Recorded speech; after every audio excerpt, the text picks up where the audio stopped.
3 years ago, I encountered a problem using S-Log3 on old Sony a6500. The footage that I've got was extremely noisy and practically unusable, so I decided to figure out how to set up a camera properly for log picture profile and made a video about it.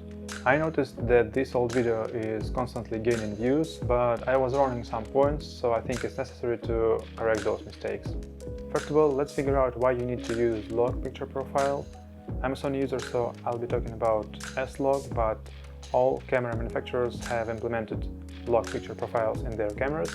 I've been using Fujifilm and Lumix cameras, and as far as I know, even Nikon has added log picture profile in their cameras. So for example, if I turn on S-Log in conditions like this, and I expose for the shadows, I expose for highlights, and then I can gain the shadows. So now let's turn to picture profile off.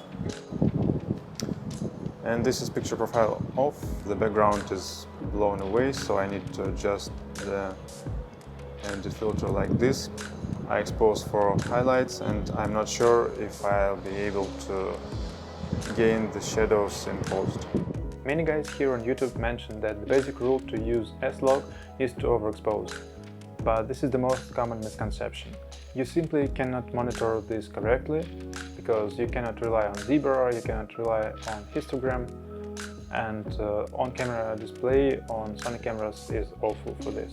I'd recommend using false color, but unfortunately mid-tier Sony cameras doesn't have this option built in, like for example Blackmagic cameras, and this is a very useful tool.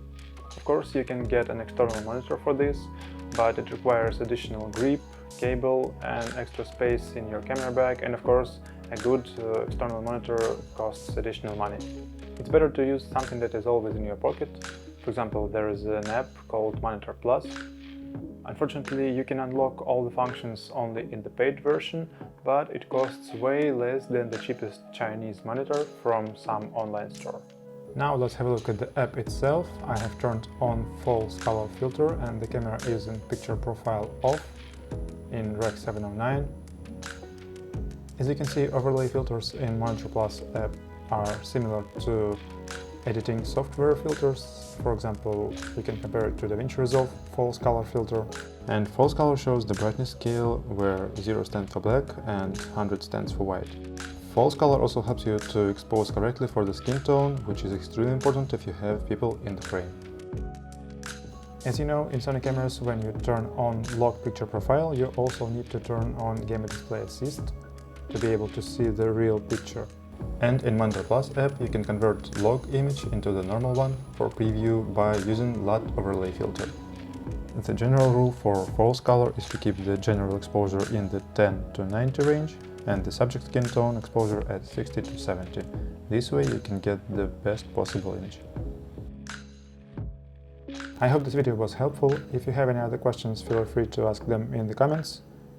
Nail the exposure properly and happy shooting!